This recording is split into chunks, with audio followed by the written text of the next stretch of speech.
Greetings and welcome back to room 303 in our chats with Emily, as we are calling our readings through the poetry of Emily Dickinson. We are in the Johnson edition, and we turn now to poem 399, A House Upon the Height.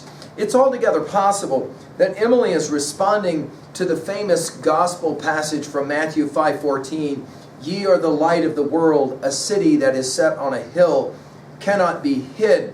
There is some mystery as to exactly the house that's being referenced. Is it a literal house? Is it some kind of a metaphoric house? Our assumptions are that you've been following our stuff at LearnStrong.net down that left-hand side, Chats with Emily, our playlist. I'm hoping that you work through our set of introductory comments as well as our preceding 398 poems. We just finished with 398, I Had Not Minded Walls. Now, the Emily scholar, Jane Donahue Eberwein, has said it this way.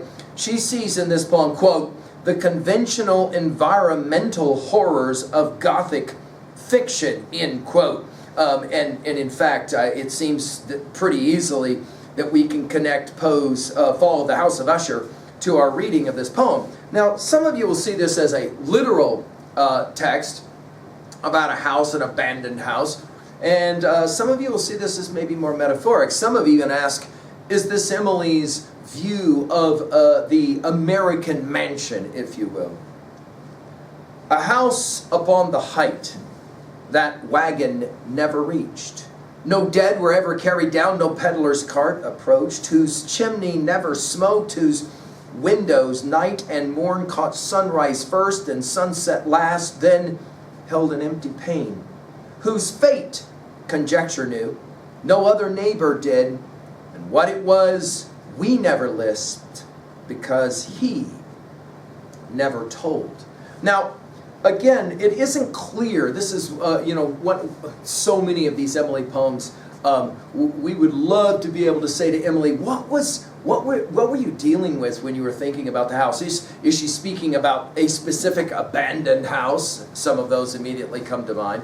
Is she talking about a somehow metaphoric place? Is she talking about her own house, her own family? It's, there's all kinds of speculation. Now, the fact that she's talking about a house on a hill, by the way, when we get to poem 400 next, it'll be a monstrous house. Here it's just a house upon the height. And again, we think about the Matthew 5:14 passage.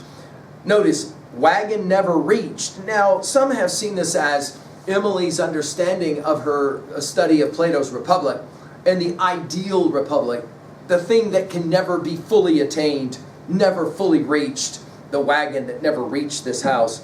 Notice two no's here. No dead were ever carried down, no peddler's cart approached.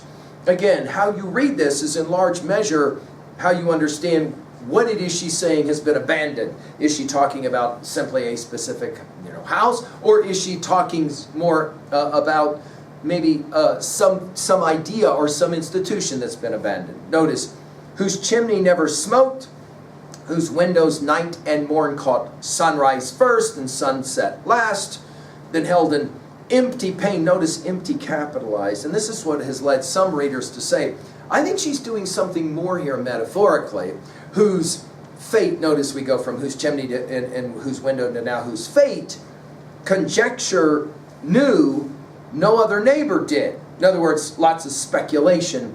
And what it was, we never list. Notice it's we, not I. Because he never told. Now the he, of course, can be related back to the conjecture, as well as possibly even the house upon the height. What are we going to do with a poem like this at 2A? I think the argument that we could make is that it's hard to watch something of promise go away or be abandoned. At 2B, well, it's unclear exactly what we're referencing here, the unclear metaphors.